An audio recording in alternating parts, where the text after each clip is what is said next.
បាទសាធុមានជ័យប្រពៃណាស់ទេណាចឹងទេមុននឹងច្បាប់ធ្វើការអនុញ្ញាតចូលខ្លួនរៀបចំដឹកនាំកាន់កិច្ចការសារពើធ្វើជូនលោកដោយតទៅច្បាប់សូមការអនុញ្ញាតណាអធិស្ស្រ័យ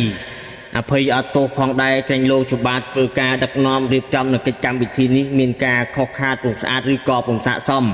ទៅតាមទំនំទំនៀមច្បាប់សម្រាប់ស្រុកខ្មែរស្រែក្រុងដែលដូនតានៅប្រាជ្ញរាជាបណ្ឌិតលោកបានចងក្រងកន្លងទុកមកឲ្យគុណខ្មែរថែបន្តទល់ឃើញនឹងគ្រាបច្ចុប្បន្នប្រគុណហើយដោយច្បាប់មកតាំងពីខេត្តតាកែវឈៀងឆៅរហូតមកដល់ទឹកដីបរិយនៃខេត្តកំពង់ស្ពឺនេះប្រគុណហើយក្រែងលោមានការខុសខាតពុំស្អាតទៅតាមទំនៀមច្បាប់សម្រាប់ស្រុកអញ្ចឹងដែរដូច្នេះហើយសូមការអនុញ្ញាតអធិស្ឋានអភ័យអត់ទោស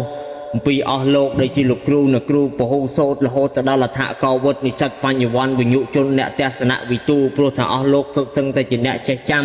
4ច្បាប់គម្ពីរដីកានានាបច្ចុប្បន្នធ្វើខុសឆ្គងកន្លងទៅណាមួយសូមអធិស្ឋានអភ័យអត់ទោសផងម្យ៉ាងវិញទៀតញាតិមួយលើមុននឹងដឹកនាំការងារពិធីនេះច្បាប់សូមការអនុញ្ញាតគោរពជម្រាបដល់អាជ្ញាធរដែនដីមន្ត្រីភូមិឃុំផងដែររាប់ទាំងពីលោកមេឃុំជំទប់ក្រុងព្រឹក្សាមេភូមិមេស្រុកសន្តិសុខកងឆ្លប់មន្ត្រីសេនាយោធាប៉ូលីសទាហានពេលអំលោកគ្រូនាយកអ្នកគ្រូនាយិកាអដ្ឋកោវុឌ្ឍនិស្សិតបញ្ញវន្តវិញ្ញុជនអ្នកទស្សនវិទូពហុសោតរហូតរៀងរៀបតាំងនៅពីថ្នាក់ទាបដល់ថ្នាក់ឧត្តមសិក្សាសាលាកុងសីមន្ត្រីឈ្មោះកុងសែទៅកែឈ្មោះកុងស៊ីស្មេស្មានប្រធានមន្ត្រីនយោជិតនយោជកនៃលក់ចេញអ្នកទិញចូលអ្នកប្រមូលភាស៊ីមេកោយមេការអុកញ៉ាគ្រូពេទ្យអីជាដើមទាំងអស់នោះសូមលោកទទួលដំណឹងដឹងឮផងដល់ថ្ងៃនេះបានរៀបចំកិច្ចកម្មវិធីមង្គលសួស្តីក្នុងថ្ងៃជ័យនៃទឹកដីនៃខេត្តកំពង់ស្ពឺនេះហើយក្រែងលោលឺសូអខោសនៈសាបពើកងរំពងរំលងនៅលើអាកាសស័យនោះលោកមានការភ្ញាក់ផ្អើលញឿនឆ្ងល់ថានរណាទេមកធ្វើអីនៅលើទឹកដីមិនបានជម្រាបយើងហ្នឹងហើយដូច្នេះហើយសូមជម្រាបទៅដល់អស់លោកអ្នកទាំងអស់នោះផងម្យ៉ាងវិញទៀតសូមការអធិស្ឋាន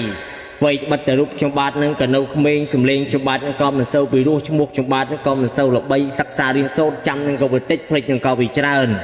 ដែលឡែកបែកខាងគ្រប់ជាស្រ័យផងដែរពីឯកឧត្តមលោកជំទាវភ្ញៀវកិត្តិយសដែលអញ្ជើញចូលរួមអបស្ទប់លើកស្ទួយជួយតាក់តែងខ្លះខ្លាំងជាច្រើនកកកឈូឆរកំរោមមាននៅក្នុងថ្ងៃនេះ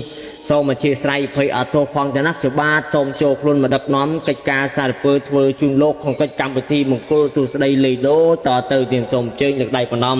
ដើម្បីយើងធ្វើកិច្ចបួងសួងទាំងអស់គ្នាទៀតតា